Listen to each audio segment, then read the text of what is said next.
ओम श्री परमात्मने नमः।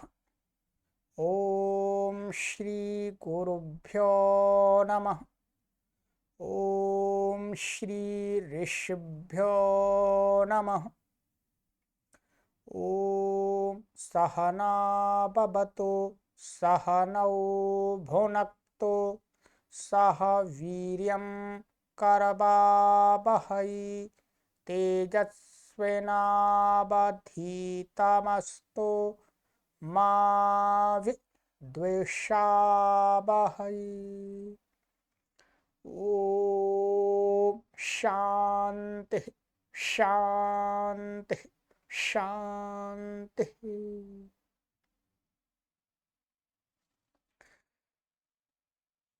सर्वेभ्यो नमः। देववाणी संस्कृतं यूट्यूब चलदृश्यं प्रति भवतां भवतीनांच हार्दं स्वागतम्। मित्रों, अष्टाध्यायी भाष्य प्रथमावृत्ति षष्ठाध्याये चतुर्थः पादः। कक्षा संख्या 99वीं 96वीं कक्षा को आज पढ़ेंगे 96 को। ठीक है, जो भी पाठक मान भाव इन कक्षाओं को पढ़ रहे हैं या आगे पढ़ें, यदि उनको ये पुस्तक की पीडीएफ चाहिए निःशुल्क, तो आप इस व्हाट्सएप नंबर पर संपर्क करके निःशुल्क पीडीएफ एवं सभी कक्षाओं का क्रमानुसार लिंक प्राप्त कर सकते हैं। पुस्तक यदि लेना चाहते हैं तो आप devvanisanskritam.com वेबसाइट पर जाकर के वहां से ऑर्डर करके मंगा सकते हैं। पुस्तकों का आपको पैसा देना होगा। ठीक है, पढ़ाने के लिए और पीडीएफ के लिए आपसे कोई पैसा नहीं लिया जाएगा, ध्यान रखेंगे। चलिएगा, तो गत कक्षा में हमने आपको कुछ सूत्र पढ़ाए थे, यहाँ तक पढ़ा दिया था मैंने रालोपः। ठीक है, रालोपः हमारा ये कंप्लीट हो गया था। अब हमारा सूत्र आ रहा है असिद्ध वदत्राभात 6-4-22। असिद्धवत अव्यपदम, अत्र अव्यपदम, आ अव्यपदम, भात पंचमी व्यक्ति एक वचन। ठीक है, 1 2 3 4 4 पद है इस छोटे से सूत्र के अंदर।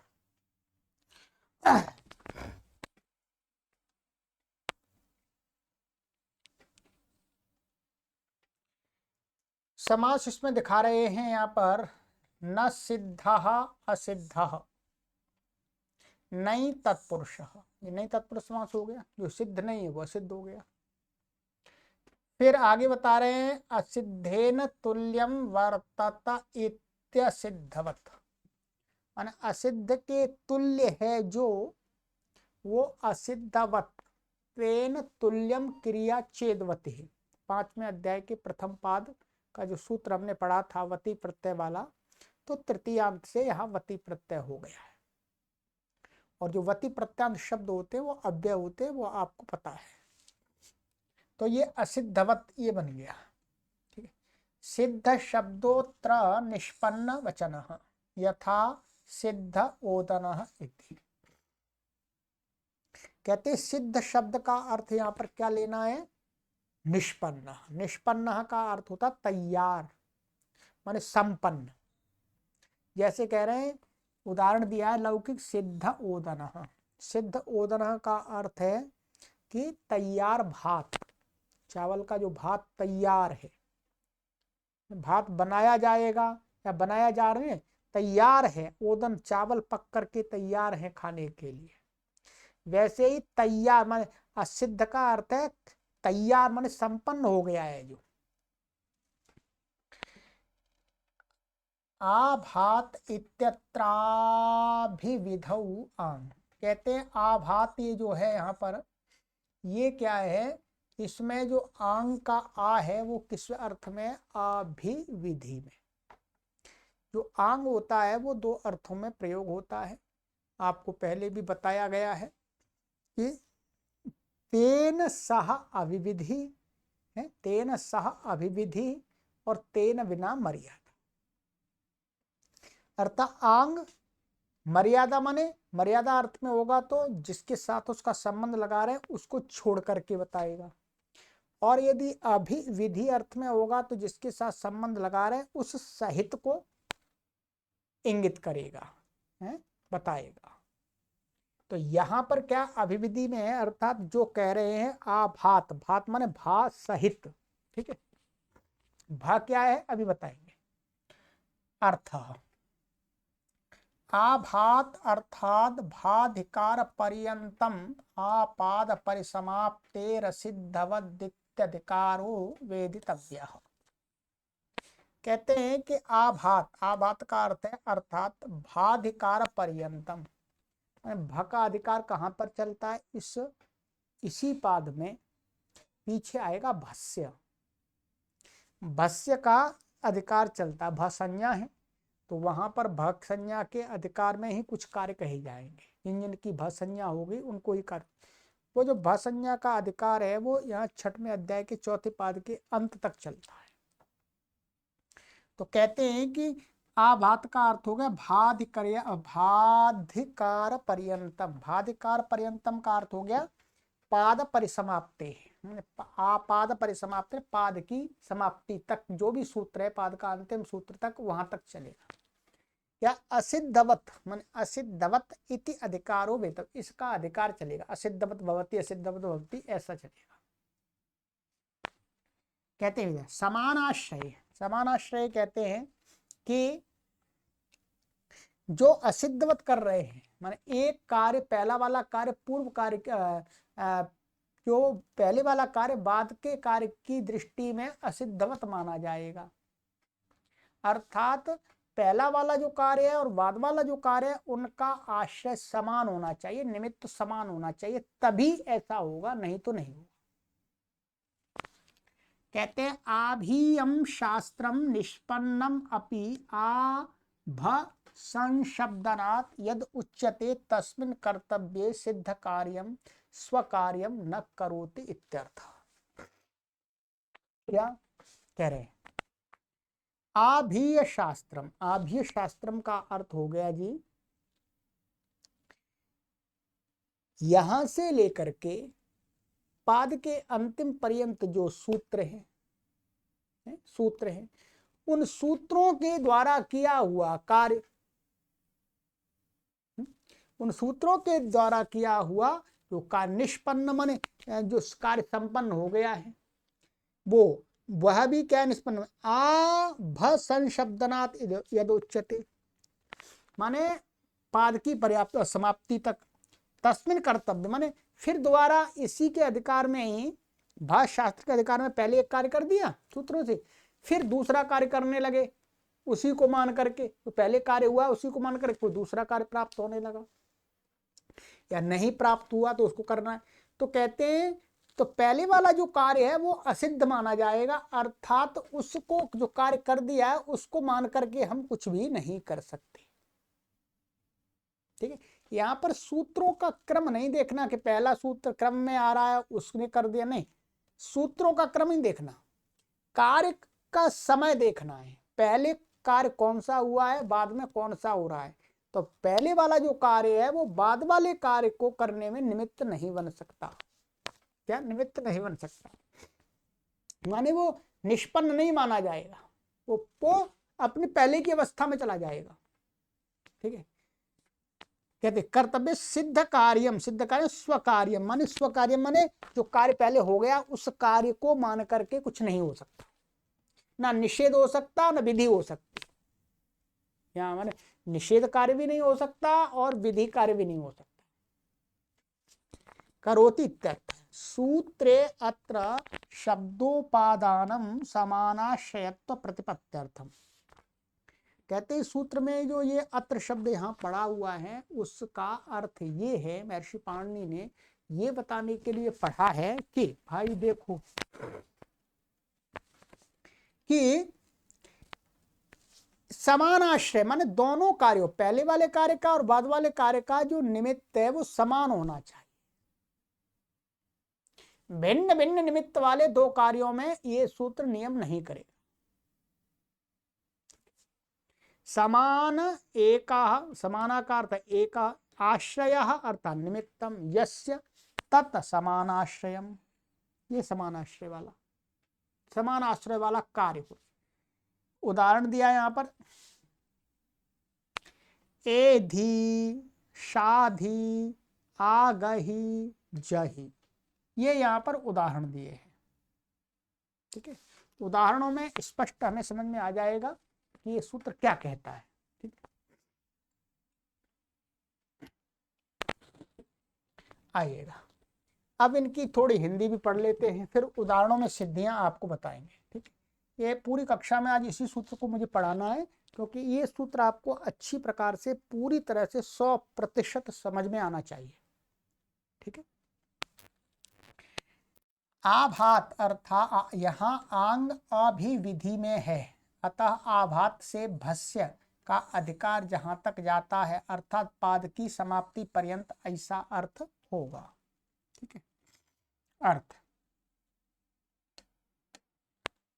आभात भस्य के अधिकार पर्यंत अर्थात इस अध्याय की समाप्ति पर्यंत समानाश्रय अर्थात एक ही निमित्त होने पर आभीय कार्य सिद्ध के समान नहीं होता, अर्थात आभीय कार्य के होने पर भी वह न होने जैसा इस सूत्र से माना जाता है। ठीक है, बता दिया। आभीय कार्य एक हो गया पहले और फिर कोई दूसरा कार्य प्राप्त हो रहा है तो पहले वाला कार्य वो माना नहीं जाएगा, वो न हुआ के समान माना जाएगा, तो और न होने जैसा इस सूत्र से माना जाता है। अत्र का ग्रहण यहाँ समानाश्रयत्व द्योतन के लिए है। समान माने एक ही आश्रय माने निमित्त है जिसका वह कार्य समानाश्रय कार्य हुआ। द्वितीय वृत्ति में प्रत्यय उदाहरण से यह बात सुस्पष्ट हो जाएगी। द्वितीय वृत्ति माने काशिका में वहां पर प्रत्यय उदाहरण दे करके ये बात स्पष्ट हो जाएगी कि यहाँ समानाश्रय कैसे बनता है। हम आपको समझाने का पूरा प्रयास करेंगे और बाकी तो फिर काशिका में पूरा विस्तार से पढ़ेंगे। यहाँ तो काशिका नहीं पढ़ाई जा सकती अभी। असिद्धवत यह अधिकार पाद की समाप्ति पर्यंत तक जानना चाहिए। ठीक है, अब यहां पर हम देखेंगे इनके हिसाब से, यहां पर इन्होंने पूरी सिद्धि क्रम से दी है, समझ में आ जाएगी पूरी। ठीक है, अब पहली सिद्धि हम लेते हैं, इनकी दो सिद्धि उठाएंगे, दो सिद्धि इन्होंने एक साथ बनाई है, एधि और शाधि, इनमें घटाया। आइए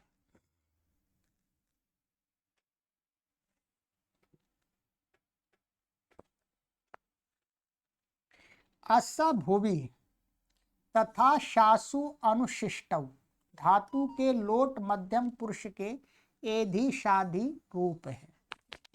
अस धातु असबुभी है, उस धातु का है क्या है, ये एधि मध्यम पुरुष के लोट पर लोट लगा के मध्यम पुरुष का एक वचन का रूप है एधि। इसी प्रकार से शादी शासु का है। ठीक, अतः यहां पर क्या हो जाएगा, इन धातुओं से अस से और सास से जो ऊखदित संज्ञा हो जाएगी, सिप प्रत्यय आकर एवं सिप को सेहरी पिच से ही आदेश हो जाता है। ठीक है, कर्तरी शप से शप भी होगा, परंतु ये दोनों धातु किस गण की हैं, अदादि गण की हैं। अदादि गण से होने से क्या हो जाएगा, आदि प्रभृतिभ्यः शपः से क्या हो जाएगा, शप का लुक हो जाएगा। लुक होकर के हमारी स्थिति क्या बची, आसा ही। ठीक है, ये इससे क्या हो गया, शेरी पिच से सिप को ही हो गया और वो कैसा हो गया, अपित।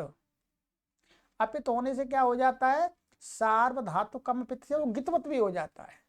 सिप तो पित्त था, ये रहा।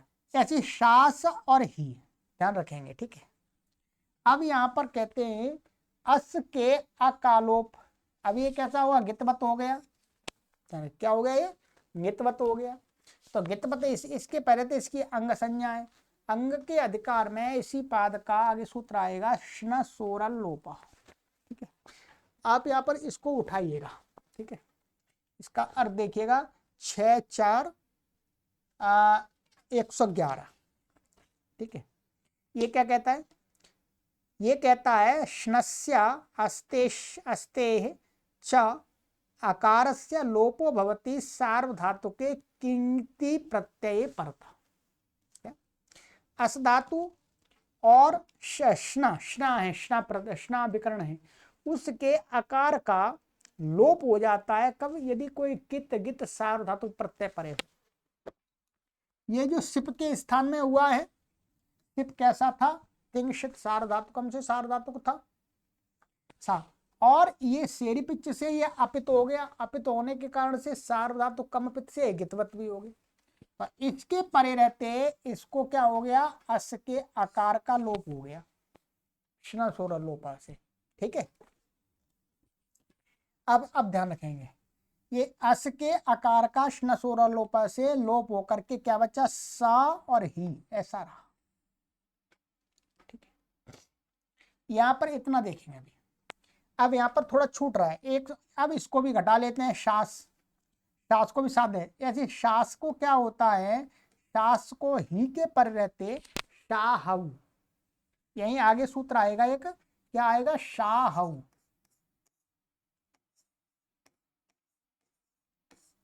संख्या भी मैं आपको बता देता हूं, अभी अभी कुछ सूत्र आगे ही आएगा। ये सूत्र ये है 35वां है, 6×4=35।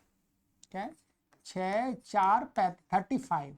ठीक है, ये कहता है कि ही के परे रहते शास धातु को शा आदेश हो जाता है। तो यहां पर ही के परे रहते शास को क्या हो गया, शा हो गया, ये सा हट गया था, ये पूरे के स्थान में हो जाता है, अनेकाल है इसलिए, तो शाही। अब इसी प्रकार से जैसे ये हमारा क्या बच गया, सा ही, और इसी प्रकार से शाही, ये बच गया। ठीक है, अब यहां पर हमें सूत्र लगाना है आगे। ठीक है, ध्यान देंगे, अब यहां पर हमें सूत्र लगाना है।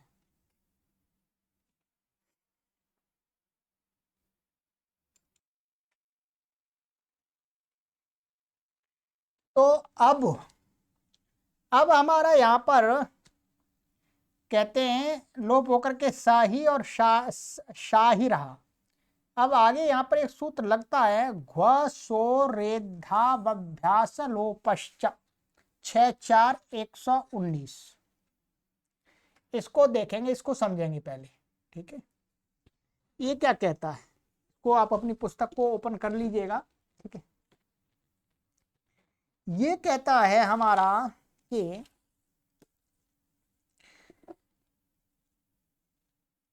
घूसंज्ञकानाम अंगानाम, ठीक है, क्या घूसंज्ञकानाम अंगानाम अस्तेश्च, ध्यान देंगे, क्या अस्तेश्च एकारादेशो भवति हाउ किंगति परतः अभ्यास लोपश्च। इसने कहा कि घू संज्ञा जिनकी होती है, जैसे दा धा घदा, जिन धातुओं की घू संज्ञा है, ठीक है, वो, और कहते हैं अस धातु, क्या है, अस धातु, और अस धातु, और इनको क्या हो जाता है, एकार आदेश होता है ही, माने जो हाउ माने ही के कित के परे रहते। और यदि अभ्यास लोप अभ्यास है तो घूसंज्ञा जो धातु है, जो घूसंज्ञक धातु है, उनका अभ्यास भी होता है, तो उनके अभ्यास का लोप भी हो जाता है। ठीक है,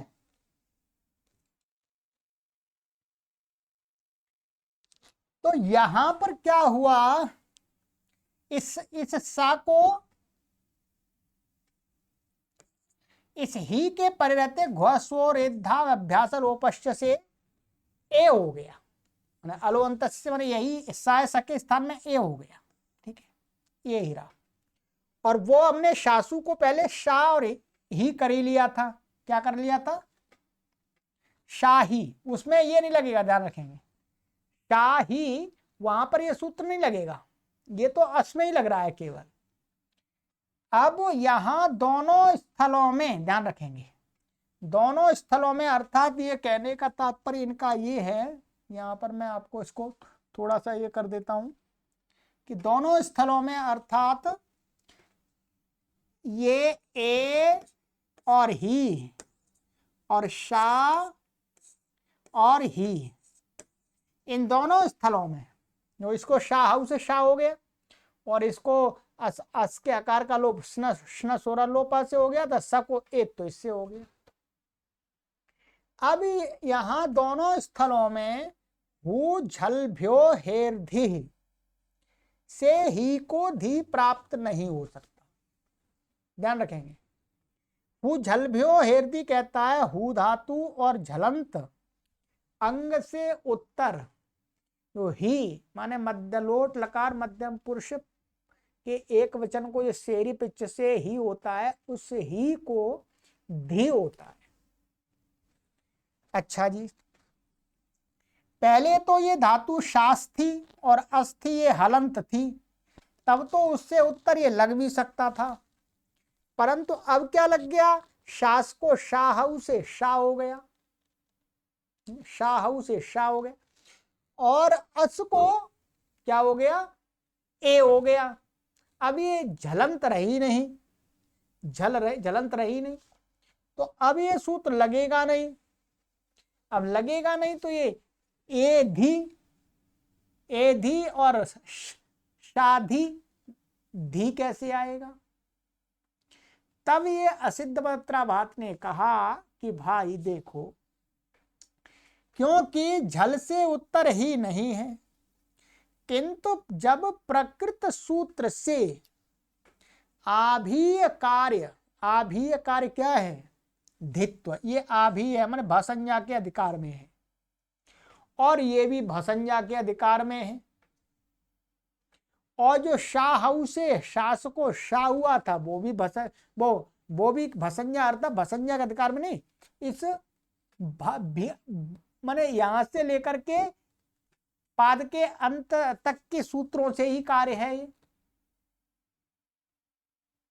ठीक है, तो ये आभीय कार्य हो गया दोनों, तो कार्य धित्व करने में आभीय कार्य एत्व, ध्यान रखेंगे, एत्व ये से हुआ था, और एवं शाह भाव माने शाहू से इससे हुआ था, ये भी आभीय कार्य है। आभीय का मतलब ये मत समझिएगा भसंज्ञा के अधिकार में नहीं है, यहां से लेकर के भसंज्ञा का अधिकार जहां तक चलता है वो सारा जो सूत्र है उन सूत्रों से उत्पन्न होने वाला कार्य आभीय है। ध्यान रखेंगे, बार बार मैं बता रहा हूं आपको, नहीं तो आभीय का अर्थ आप सहें कि भसंज्ञा के अधिकार में नहीं है, भसंज्ञा के अधिकार सहित तक। तो इसने क्या दिया कि अर्थात अब असिद्धवत, पहले क्या हो गया था? पहले एक तो हो गया था और इससे शा हो गया था। अब ये जो दूसरा कार्य, यहाँ सूत्र क्रम नहीं देखना कि ये सूत्र क्रम पहले आ रहा है या ये पहले आ रहा है, ये क्रम नहीं देखना, कार्य देखना है, पहले कार्य कौन सा लगा, बाद में कार्य कौन सा हुआ। ठीक है, अब यहां पर असिद्ध बात ने कहा कि भाई पहले वाला जो कार्य है, जो ए और जो शा, ये जो अभी कार्य हो रहा है उसकी दृष्टि में है ही नहीं। जो हुजलबी हेरदी जैसे लगाने लगेंगे वैसे ही क्या है, पूर्व वाला जो निष्पन्न कार्य है वो उसको मान करके कुछ नहीं कर सकते, इसको मान करके शाह को मान करके कुछ निषेध नहीं हो सकता, अप्राप्ति नहीं हो सकती, अजंत नहीं माना जा सकता। अब ये कैसा माना जाएगा? पहले कैसा था? ये शास झलंत, और ये कैसा था? ए अस झलंत। तो पूर्व वाला कार्य असिद्ध हो गया, अर्थात एक तो और शाह ये असिद्ध हो गए, तो क्या दिखा? अस, ये भी वास्तव में असिद्ध हो जाएगा वैसे तो। यहाँ पर अ की आवश्यकता नहीं पड़ रही है, अ को असिद्ध करने से कुछ नहीं हो रहा, हमें स चाहिए, झल चाहिए, वो मिल रहा है। तो असिद्ध हो गया तो क्या हो गया, हमें झलंत मिल गया। झलंत मिलने से क्या हो गया, हु झलभ्यो हेर थी। ये ध्यान रखेंगे, ठीक है।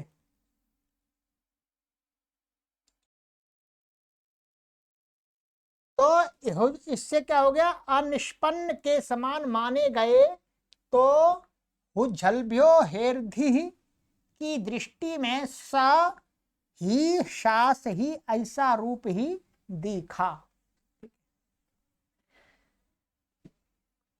अतः एत्व और शात भाव कर लेने पर भी हुझल्भ्यो हेरधि से झलंत से उत्तर धी को क्या हो गया, वो झलंत से उत्तर ही को धी होकर एधि और शाधी रूप सिद्ध हो गया। ध्यान रखेंगे, पहले कोई कार्य हो गया है, उसको मान करके कोई दूसरा कार्य नहीं हो सकता। ऐसा नहीं कि वो पहले वाला कार्य वो एकदम हट जाएगा, हटेगा नहीं। ये कहा कि स्वाश्रय स्व माने स्व कार्यम न करोति, माने यहां पर शा हो गया है और स को ए हो गया, उसको मान करके कुछ नहीं कर सकते, वो असिद्ध के समान माना जाएगा। ऐसा नहीं कि असिद्ध ही माना जाएगा, वो वहां से हट जाएगा। ठीक है, ये ध्यान रखेंगे। वती जो प्रत्यय लगाया है वो क्या है, अतिदेश के लिए लगाया है, कि जो जैसा नहीं है उसको वैसा मान करके हम कार्य कर ले। अब ये ऐसा एधी और शादी आपके बन गए पूरे, ठीक है। अब आपको ये समझ में आ गया होगा कि ये सूत्र नहीं होता तो क्या होता। अब आप ये कह सकते हैं, यदि कोई थोड़ा तार्किक हमारे कोई पाठक है, कि हम पहले क्या है, पहले हम ये लगा लेंगे हुझल्भ्यो हेरधि, हुझल्भ्यो हेरधि हम पहले लगा लेंगे, बाद में हम इसको सका सको इससे कर देंगे, सको ये कर देंगे, और शाहू से हम बाद में कर देंगे। तो यहां पर जब आप प्रौढ़ व्याख्या पढ़ेंगे काशिका की, तो कहते हैं कि यहां पर पहले क्या प्राप्त होता है, यही प्राप्त होता है। ये अंतरंग है, क्या है, ये अंतरंग कार्य है।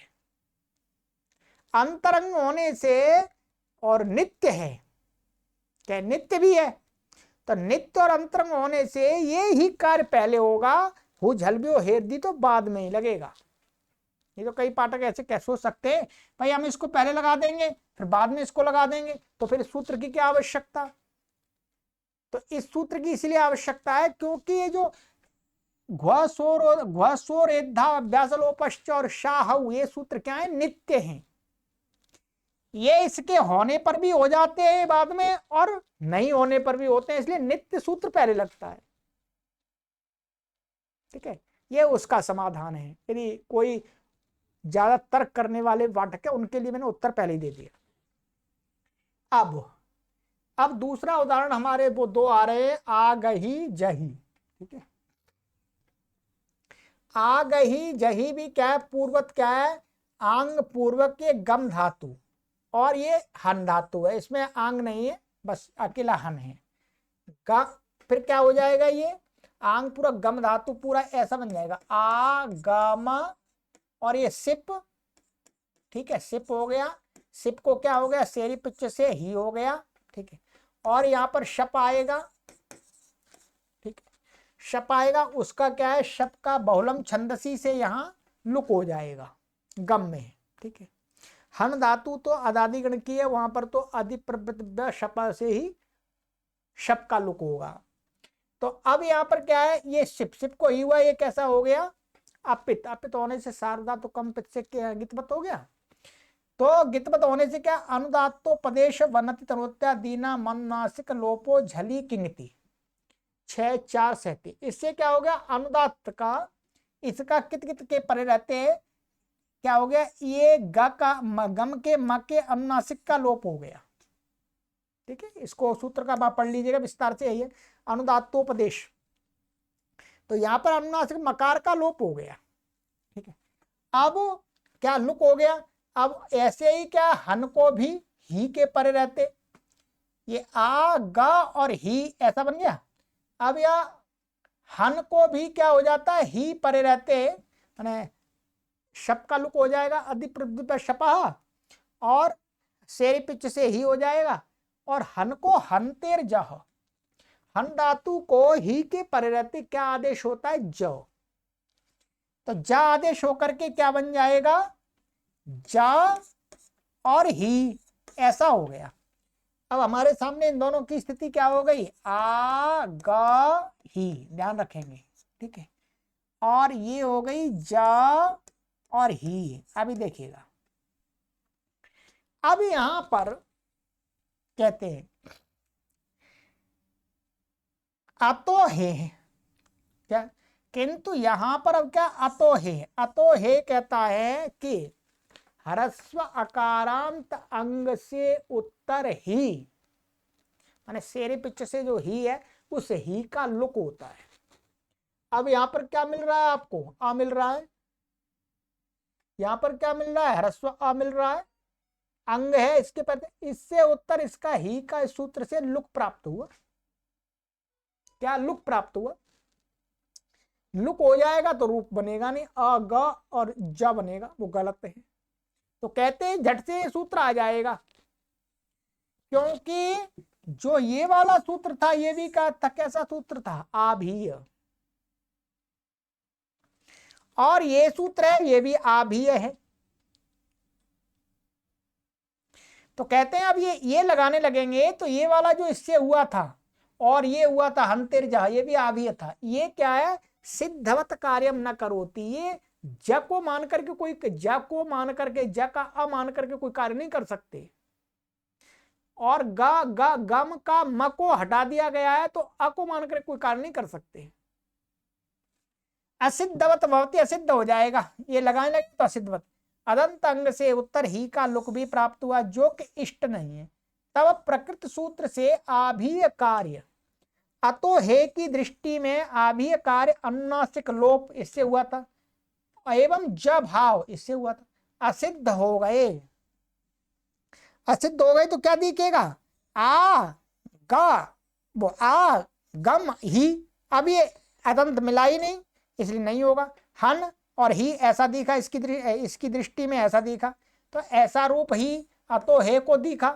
तो अब ही का लुक करने में गम हन अदंत है नहीं, अतः अतो हे से ही का लुक भी नहीं हुआ। यही इस सूत्र का प्रयोजन है, ठीक है। अर्थात आभीय शास्त्र का कोई भी सूत्र पहले कार्य कर दिया और फिर बाद में सूत्र काम करने लगा उसी को मान करके, तो वो निमित्त नहीं बनेगा, ठीक है। अब आपको थोड़ा सा और समझा देते हैं, काफी हो गया पर आपको समझना पड़ेगा, ठीक है। अब यहां पर समान आश्रय देखिए, समान आश्रय कैसे था, ये था हमारा ए धी, ठीक है। यहां पर ये जो था हमारा घ्वसो रेद्धा बभ्यास लोपश्च, ये क्या हो रहा था, ही निमित्त था, इसमें ही निमित्त था, ही निमित्त था। और हु झलब्यो हेर दी ही, यहां पर भी क्या धी करने में ही निमित्त है, दोनों का आश्रय समान है, ही निमित्त लिया गया है। भाई यहां पर ही निमित्त लेकर के ही को निमित्त यहां पर ये भी है, परंतु हमें तो इसका देखना है, ही को कार्य करना है। तो ही निमित्त यहां पर भी हो रहा है और वहां पर भी हो रहा था, इसलिए समान आश्रय है दोनों के कार्य, क्या है, समान आश्रय। ऐसे ही यहां पर भी समान आश्रय है, ठीक है। अतो हे माने यहां पर भी क्या, अनुदात्त का जो लोप हुआ था वो ही को मान के हुआ था, और यहां पर अतो हे से लुक हो रहा है वो भी ही को मान करके ही को ही हो रहा है। तो ये क्या है, समान आश्रय है दोनों कार्यों के। अब एक विपरीत उदाहरण देखते हैं कि जहां समानाश्रय नहीं है। यहां पर एक काशिका में उदाहरण देते हैं, ये देते हैं, समझ में आ जाए तो ठीक है, नहीं तो कोई बात नहीं। ये देते हैं लूलू, ये यहां पर मैं बता देता हूं आपको एक मिनट।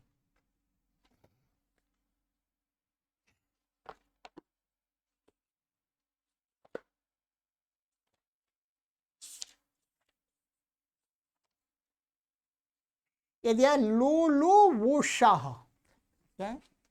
लू लू वू शाह, ऐसा है। ये रूप क्या है, द्वितीय विभक्ति बहुवचनांत का रूप है। क्या है, द्वितीय विभक्ति बहुवचनांत का। तो बोर्ड पर आ जाइए, बोर्ड पर मैं समझा देता हूं इसको। मैं आपको पहले ही कह रहा हूं, जितना आपको समझ में आ जाए उतना ही समझना है, ये पूरा नहीं समझ में आ सकता आपको अभी।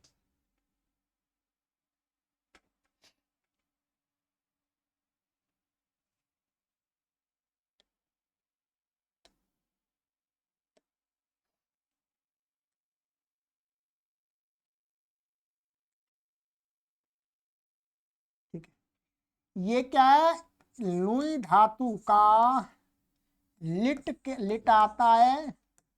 ठीक है, लिट के स्थान में क्या हो जाता है, क्वसु प्रत्यय होता है। ये तीसरे अध्याय के दूसरे पाद में हमने पढ़ाया था आपको, लिट के स्थान में क्या हो जाता है, क्वसु प्रत्यय हो जाता है। ये क्वसु, ठीक है।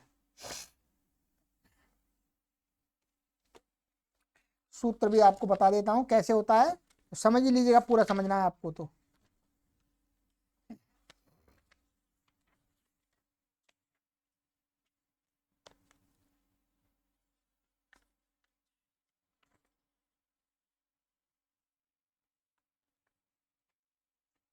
ये सूत्र है आपका तीसरे अध्याय के दूसरे पाद का, एक सूत्र था लेटा कानज वाह, उसके नीचे सूत्र है क्वसुश्च। ठीक है, क्या सूत्र है, क्वसुश्च, ये सूत्र है। ठीक है, 3, 2, 107। ठीक है, ये क्या करता है, यहाँ पर लिट के स्थान में विकल्प करके इसको क्वसु आदेश हो जाता है। क्वसु प्रत्यय एक का की संज्ञा हो जाती है, ऊ की संज्ञा हो, वस बचता है। ठीक है, बस बता, ये लिट है इसलिए लिट के स्थान में, इसलिए यहाँ पर क्या है, इसको लिटी धातु रनभ्यास से आदि से द्वित्व आदि कार्य होकर के सारी स्थिति इसकी क्या बन जाती है, ऐसी बन जाती है, लू। ठीक है, कहाँ गया हमारा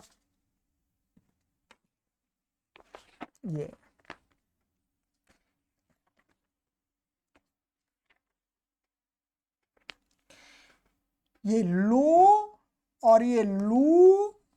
ठीक है, लू लू, और ये क्वसु का ये क्या है, वस है। ठीक है, अभी ऐसी स्थिति बन गई।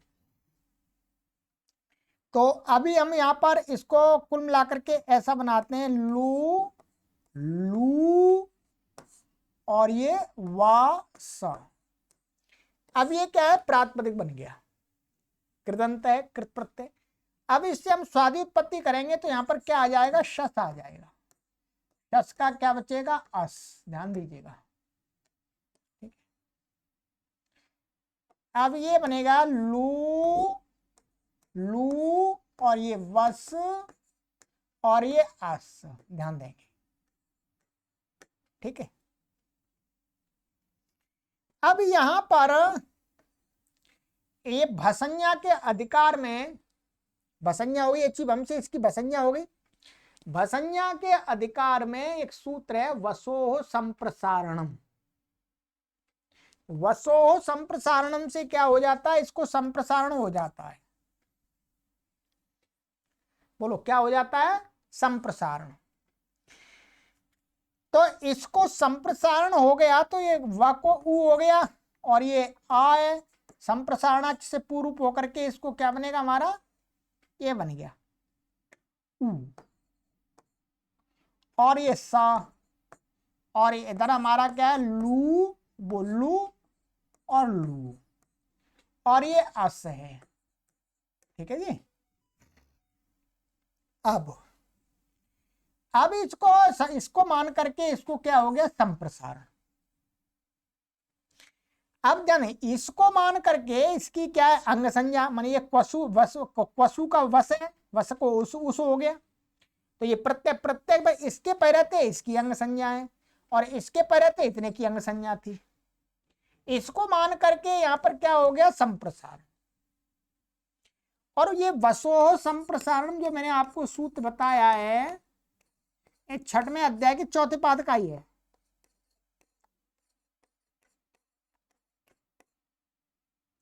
वसो संप्रसारणम ध्यान देंगे 6-4 का ये संख्या देख लीजिएगा, संख्या भी बता देता हूं आप देख लीजिएगा पुस्तक में।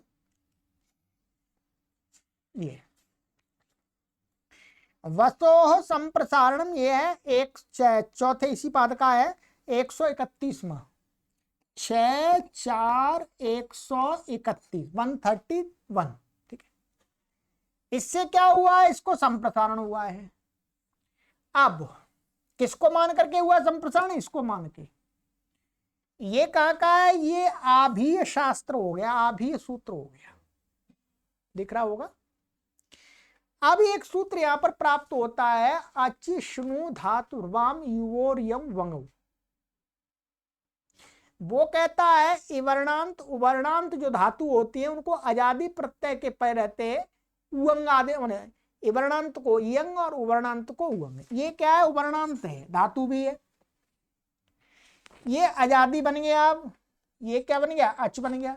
तो अचिष्णु धातुर्वाम युवोर्यम वंगौ ये जो सूत्र है ये भी आभीय सूत्र है, ये तो आभीय सूत्र है।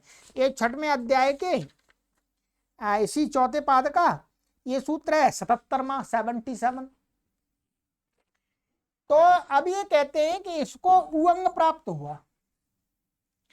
तो अब ये कहते हैं कि भाई ये जो वस का व था उसको तो उ हुआ है, ये भी करने वाला ये सूत्र था। और इसी 6वें अध्याय के 4थे पाद का ही सूत्र दूसरा लग रहा है अचिष्णु। तो उसके करने में ये असिद्ध होना चाहिए। क्या होना चाहिए, ये व या व दिखना चाहिए, व दिखना चाहिए। किसको करने में, अचिष्णु धातु करने में, तो दोनों सूत्र। तो कहते हैं यहां पर ये असिद्ध नहीं होगा। क्यों, क्योंकि यहां पर जो अचिष्णु धातुर्वम जो उवम कर रहा है उसका निमित्त क्या है, ये वसु का उ, और जो संप्रसारण का निमित्त क्या था, ये अस के कारण से भसंजक को होता है। तो इसलिए जो वसो संप्रसारणम का निमित्त ये अस है और उवंग का निमित्त ये है। इसलिए दोनों के निमित्त अलग अलग हैं, दोनों के आश्रय अलग अलग हैं। इसलिए यहां पर ये सिद्धवत नहीं असिद्धवत नहीं लगेगा, अर्थात ये तो सिद्ध ही रहेगा, सिद्ध रहेगा, अर्थात वसु का वह नहीं दिखेगा। संप्रसारण ये सिद्ध माना जाएगा ये वाला सूत्र। तो यहाँ पर उवंग आदेश हो जाएगा, उवंग आदेश होकर के इसको लो और उवंग उ के स्थान में हो जाएगा वा, और उ इसमें मिल जाएगा, और आदेश प्रत्ययों से इसको ये श हो गया, और रुत्व विसर्ग होकर के लूलू वुषा ऐसा बनेगा। इसके और भी उदाहरण दिए, वो काशिका में समझ में आएंगे। बाकी मैंने एक मोटा सा उदाहरण था वो आपको समझा दिया कि वसो संप्रसारणम और अचिष्णु धातुर्वाम युवोर्यम वंगौ इन दोनों सूत्रों के निमित्त अलग अलग हैं। बेशक ये आभीय शास्त्र है, आभीय शास्त्र के साथ साथ में समान निमित्त भी चाहिए, समान आशय भी चाहिए। ये कहां से निकल के आया, ये सूत्र के अंदर अत्र पद पड़ा हुआ है, उससे ज्ञात होता है।